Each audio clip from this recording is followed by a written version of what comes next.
Vamos a grabar una píldora nueva de electrónica de potencia, que ya va a ser la número 22. Y hoy vamos a hacer un ejercicio, y en particular vamos a hacer un driver para una lámpara LED. Las especificaciones de nuestro ejercicio van a ser un driver para una lámpara LED de 100 vatios, que trabaja una frecuencia de conmutación de 20 kHz y que se alimente desde un bus de continua, que le hemos puesto un valor de 48, permitiendo una fluctuación de 8 voltios para arriba, 8 voltios para abajo, y también que tenga capacidad de regular el nivel de luz entre el 0 y el 100%. Bueno, lo primero que hay que hacer es un poco, identificar cuál es nuestra carga de potencia, y en este caso vamos a utilizar como ejemplo una matriz de LED reales, en particular esta que tenéis aquí, que como veis está formada por 200 LED de SMD de 0,5 vatios, en montaje 10 tiras en serie y 20 en paralelo, que es un poco lo que tenéis aquí, que es digamos que es un producto real. Lo primero que hay que identificar cuando tenemos un sistema de esto es, caracterizar qué tipo de carga de potencia para hacer la simulación en PSIM. Esto se puede hacer con la hoja de características del fabricante de la lámpara, del LED, o bien a través de un ensayo de laboratorio. En este ejemplo que tenemos aquí, digamos, cada uno de los LED es un LED pequeñito de 0,5 vatios que tiene una tensión de codo aproximada de 2,8 voltios y una resistencia directa con una aproximación más o menos de 4 ohmios. Ya digo, estos son valores aproximados que vamos a utilizar para el ejercicio. Cuando colocamos 10 dioditos de estos en serie, formamos una tira, que sería esta parte de aquí, una tira. Fijaros que, digamos, en este caso la tira tendría, digamos, serían 5 vatios, 10 LED. La tensión de codo al colocarlos en serie sería de 28 voltios y la resistencia directa sería la suma de las resistencias, sería como 40 ohmios, ¿no? 40 ohmios. Pues bien, eso suele poner 10S, ¿no? 10S. Luego formamos la matriz haciendo 20 tiras de estas en paralelo para formar la lámpara completa, digamos 10 en serie y 20 en paralelo. Digamos, esta es una nomenclatura bastante habitual que también se utiliza en baterías. Tenemos que familiarizarnos. Fijaos que la potencia entonces sería, si de cada tira tenía 5 vatios, 20 tiras serían 100 vatios. La tensión de codo es la misma que la de la tira, puesto que están en paralelo, y la resistencia directa, digamos, sería 40 dividido entre 20, de 2 ohmios.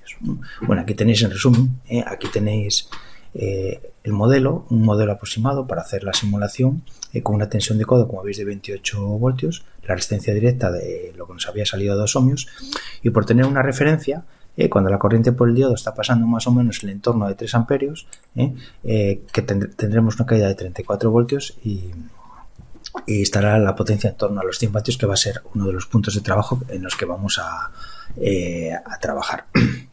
Bien, aquí tenéis el circuito en PSIM.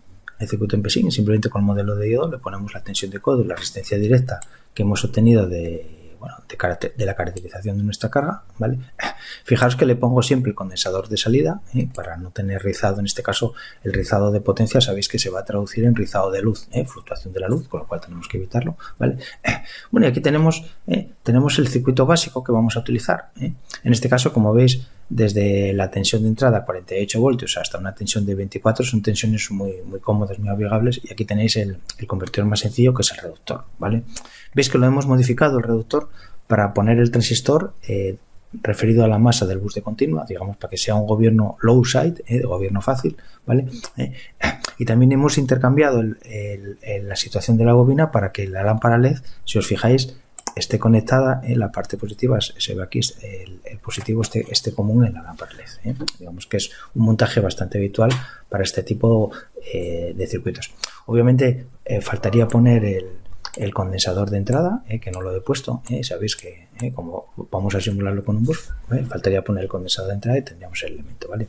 Digamos que este es un circuito muy básico, ¿vale?, que podemos desarrollar. Sería hacer un reductor para una potencia de 100 vatios, pero vamos a hacer, ya para complicar un poco la propuesta y mejorarla un poquito, pues vamos a plantearnos hacer 3 celdas básicas de estas, entrelazadas y en paralelo, para mejorar un poco las prestaciones del circuito, ¿vale? Entonces aquí tenéis las tres celdas, celda 0, celda 120, celda 240, que vamos a introducir un desfase entre ellas de 120 grados. Si os acordáis, la píldora del paralelizado con entrelazado, que fue la primera que hicimos, ¿vale? Entonces vamos a hacerlo así. Ya veré, os recuerdo que el sistema de entrelazado nos permite, mejorar mucho el funcionamiento del sistema. Ya en lugar de hacer un convertidor de 100 vatios, hacemos uno de 33, 34 vatios. Y fijaros que podemos permitirnos un rizado de los inductores muy pequeños. Fijaros, aquí tenéis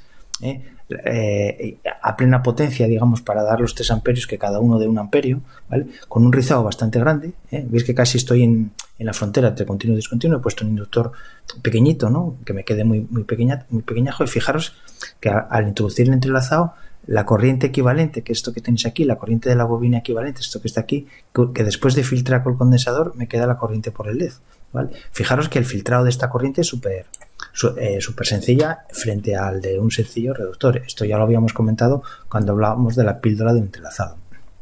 Y os recuerdo también que a la entrada pasa algo parecido. En la entrada tenemos la corriente del transistor, que al igual como están entrelazados, la corriente equivalente sería esta de aquí, que es la que utilizaríamos para el cálculo del filtro del condensador de entrada. Obviamente esta es una corriente mucho más fácil de filtrar que la corriente de uno de los transistores, ¿vale? Entonces, la técnica de entrelazado es muy interesante. Luego, para regular el nivel de luz, pues vamos a comentar un poquito sobre el tema, porque en el caso de las lámparas LED hay una peculiaridad especial. Podríamos pensar, para regular la potencia simplemente cambiamos la corriente que circula por el LED. Aquí en esta zona de aquí de la derecha os he puesto la característica del LED. Está claro que si vamos regulando la corriente desde 0 hasta 3 amperios, cambiamos la potencia que entregamos el LED y de alguna forma regulamos la luz, puesto que la potencia y el nivel de iluminación en el caso de una lámpara LED son proporcionales. Pero ¿cuál es el problema de hacerlo así? El problema es que los LED que utilizamos habitualmente, realmente son un LED azul con un fósforo rojo. Digamos que tiene un espectro, tiene un espectro como esto que está aquí indicado, ¿vale? Lo veis aquí, esto está sacado de un catálogo de un LED real, ¿vale? Entonces, esta parte de aquí que he marcado en azul es la emisión de LED que excita un fósforo de color rojo, y la combinación de la luz azul con la luz roja del fósforo, pues es lo que nos da el color blanco, ¿no? Entonces, si andamos cambiando la corriente de excitación del LED, como el LED es el que excita el fósforo, lo que va a suceder es que se cambia el color de la luz. Se puede ver más azulada o más rojiza al cambiar el nivel de regulación, que podría ser un problema o podría no serlo, pero puede tener su importancia, ¿vale? Entonces, esto habitualmente no se hace, salvo en aplicaciones, vamos a decir, especiales, ¿no? Donde lo que vamos a hacer después presenta problemas como, por ejemplo, sistemas de visión, sistemas de inspección y ese tipo de cosas, ¿no? Pero esto es una opción que es en principio la primera opción que se nos vendría a la mente, ¿no? Pero ya digo que no es la más habitual. El método más habitual es lo que se conoce como dimming, en inglés, ¿no? Que básicamente es apagar y encender a muy alta frecuencia, a muy alta frecuencia, a baja frecuencia, de forma que el ojo no lo perciba el convertidor. Fijaos que el convertidor a su vez está trabajando a una frecuencia alta. Nosotros normalmente hacemos las simulaciones a 20 kHz, pero puede ser a 50 kHz, a 100 kHz. Es decir, que nosotros arrancamos el convertidor y luego lo paramos, ¿vale? Estamos arrancando y parando el convertidor. Y jugando con el tiempo que lo tenemos parado y arrancado, realmente lo que hacemos es regular el nivel de luz, ¿vale? Digamos como porcentaje. El ojo humano no percibe ese cambio, ese proceso de encendido y apagado tan rápido del convertidor, y entonces es un método muy empleado. ¿Qué ventaja tiene esto? Que cuando tenemos el convertidor encendido lo tenemos puesto en su potencia nominal, entonces la luz no cambia, el color de la luz, el ojo siempre lo ve del mismo color. Regulamos la luz desde 0 al 100%, pero tenemos la percepción de que el color de la luz en principio no cambia. Entonces, este es el método que vamos a utilizar para hacer este ejemplo, que por otra parte es el método más habitual que se emplea en los sistemas de iluminación que tenemos ahí, alumbrado público, alumbrado doméstico, los reguladores, ¿no? Los reguladores habituales. Bien, dicho esto, aquí tenéis el circuito de simulación que hemos empleado. Aquí veis un poco la lámpara LED, que vemos la que caracterizada, que es lo que vamos a utilizar como carga, con su condensador de salida. En este caso, fijaros que he puesto un condensador de salida muy pequeñajo, de 10 microfaradios, ¿vale? 10 microfaradios, que incluso lo podríamos bajar más debido al entrelazado de los 3 convertidores reductores que los tenéis aquí, Veis que está dibujado de una forma modular. El que está desfasado 0 grados, 120 grados y 240 grados. Y aquí tenéis, en esta parte de la izquierda, tenéis las ondas triangulares que gobiernan cada convertidor. La triangular con desfase 0, la triangular con desfase 120 y la triangular con desfase 240, que las va a leer el microcontrolador para hacer el control de cada uno de los convertidores.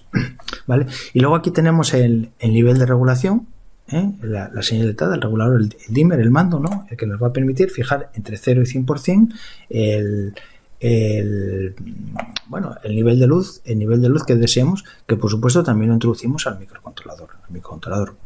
Fijaros que el bus de entrada lo tenéis aquí, 48 voltios. Bueno, y le hemos preparado aquí con esta fuente alterna una fluctuación, para mover la tensión hacia arriba y hacia abajo y ensayar en distintos escenarios de la tensión del bus, ¿vale? Pues bueno, básicamente este es el circuito de simulación empleado, que como veis es bastante sencillo. Lo hemos complicado un poquito al introducir esta técnica de entrelazado, pero bueno, como veis aumenta bastante las prestaciones, y lo único que faltaría añadir aquí sería el condensador de entrada, que digamos no hace falta, pues, puesto que digamos el bus lo voy a simular directamente con una batería, entonces no tiene sentido añadir ahí en el simulador un condensador, que no haría nada más que complicar la simulación. Bien, aquí os he puesto un pequeño detalle del programa. Estos programas son bastante sencillos. Fijaros que nosotros vamos a estar arrancando y parando el convertidor, pero lo vamos a arrancar siempre a potencia nominal. Digamos, en torno a la lámpara, los LEDs van a estar a 100 vatios, ¿vale? Podemos hacerlo con corriente, con un regulador de corriente, o podemos hacerlo con un regulador de tensión. Aquí, por comodidad, he puesto la tensión de salida nominal a 34 voltios y he calculado el duty. Digamos, en función de la tensión de entrada que leemos en cada momento, yo lo pongo a trabajar en este punto. Es decir, que cuando la lámpara LED está encendida, estamos siempre en el punto nominal, ¿vale? Correcto, que es un poco lo que estamos aquí, estas situaciones, estados 2 y 3 de régimen permanente, ¿vale? Fijaos que en régimen permanente hay un momento en que está apagado y un momento que está encendido, que lo decide el dimmer, ¿vale? Lo decide el dimmer, ¿vale? El tanto por ciento del tiempo que tengo la lámpara encendida, la tengo encendida y apagada, un dimmer que fijaros que le he puesto aquí el periodo de 2 milisegundos, que se corresponde con una frecuencia de 500 Hz, ¿vale? Que no tiene nada que ver con la frecuencia de conmutación que estamos trabajando a 20 kHz del convertidor principal, ¿vale? Bien, acordaros también, he añadido un arranque suave, para que, digamos, la lámpara cuando esté parada arranque, digamos, no haya picos de corriente. Y acordaros que como la lámpara LED es una carga de potencia, entonces cuando el bus esté por debajo del valor nominal, digamos, tenemos que parar, ¿vale? Fijaros que aquí he puesto la tensión de entrada mínima 48 voltios, entonces siempre que la tensión del bus esté por debajo estamos parados, y en este caso hasta que no se recupera le he puesto, si os fijáis en el programa cuando lo miréis con calma, fijaos que le he puesto una pequeña histéresis de 2 voltios, otras veces lo ponemos a la tensión nominal, ¿vale? Hasta que la tensión del bus no tenga 42 voltios, pues la lámpara no vuelve a arrancar, de forma que, digamos, esto es lo habitual, ¿no? ¿Vale? Bueno, aquí tenéis el programa. Bueno, y aquí tenéis el detalle de, fijaros, el comparador habitual que usamos habitualmente. En este caso tenemos tres comparadores. Uno que usa la triangular desfasada a 0 grados, otra la triangular desfasada a 120 grados y otra la triangular desfasada a 240 grados para manejar cada uno de los transistores, cada uno de los convertidores. El convertidor Buck, que está desfasado a 0 grados, el convertidor Buck desfasado a 120 grados y el convertidor Buck desfasado 240 grados. ¿Vale? Bien, pues aquí tenéis un poco el resultado de la simulación. Fijaros, he preparado un test, un circuito de test, un test de regulación, poniendo, digamos, al principio al 100%, al cabo de un tiempo lo bajo al 50%, al cabo de otro tiempo lo pongo al 100% y luego lo apago la lámpara, ¿no? Fijaros, veis aquí el detalle, el resultado. Por cierto, aquí veis las tres corrientes en los inductores, que están aquí, no se ven, digamos que, pero sí que se ve que es un rizado, están casi en la frontera de continuo y discontinuo, pero fijaros que al sumar, como están entrelazadas, lo que vimos antes, la corriente es casi continua ya. El condensador de filtrado tiene que filtrar muy poco para dar la corriente de salida en el LED, que es esta que tenéis aquí negrita. Fijaros, no sé si veis aquí el detalle, el rizado es ya muy muy pequeño como consecuencia del entrelazado, lo cual es muy muy interesante. Eso es lo primero, que ya lo habíamos comentado antes. Bueno, veis aquí el detalle del arranque suave que he programado, ¿vale? Para que no haya picos de corriente, lo cual ha quedado bastante bien, ¿vale? Y fijaros que a partir de aquí, digamos, como he puesto la regulación de luz al 50%, pues fijaros que apagamos y encendemos el convertidor al 50%. Está el 50% del tiempo encendido, el 50% del tiempo apagado. Acordaos que estos son 500 hercios, ¿vale? A partir de aquí lo pongo al 10%, pues lo tengo encendido nada más que un poquito. El 10% veré un 10% de luz, y cuando le pongo el 0, pues está totalmente apagado, ¿vale? Esto es un poco la estrategia. En la siguiente lámina os he puesto un poco el detalle. Aquí debe representar las corrientes. He puesto directamente la potencia, la tensión de salida por la corriente de salida. Fijaros, dejando aparte el arranque suave, que la lámpara cuando está encendida siempre está a la potencia nominal. La apago y la enciendo, pero siempre la llevo a la potencia nominal, ¿vale? La regulo realmente con el tiempo que lo tengo encendido y el tiempo apagado, ¿vale? Y os enfatizo el detalle, que para hacer el ensayo, he introducido una tensión de entrada que fluctúa a una frecuencia de 120 Hz, de hecho que tiene un rizado de 5 voltios, ¿vale? Porque de alguna forma, fijaros que la lámpara LED no lo percibe, puesto que el microcontrolador está leyendo continuamente la tensión de entrada y le está poniendo la tensión necesaria para que el LED esté en su punto de potencia nominal. Bueno, y con esto, si queréis, damos por finalizada esta pequeña píldora de un pequeño ejercicio de diseño de un driver de LED, que fijaros que hemos utilizado un convertidor muy sencillo, como es el reductor. Previamente hemos caracterizado la lámpara. Acordaros que una lámpara LED está formada por muchos LED pequeñitos, montaje serie, montaje en paralelo, entonces tenemos que caracterizarla como carga de potencia. Hemos utilizado una técnica de entrelazado de tres de esos convertidores, que nos ha permitido, en lugar de hacer un convertidor de 100 vatios, hemos hecho 3 de 34 vatios, que maneje 1 amperio cada uno. Y los condensadores de entrada y de salida realmente nos quedan muy pequeños, y también los inductores. Y luego hemos utilizado la técnica de regulación de luz por el método habitual, que es lo que se conoce como dimming, que se consiste en encender y apagar la lámpara a una frecuencia que no es perceptible para el ojo humano, que es la técnica habitual que usamos en los reguladores de luz que tenemos en nuestro uso habitual. Bueno, con esto damos por finalizada esta píldora y ya nos vemos en la siguiente. Muchas gracias.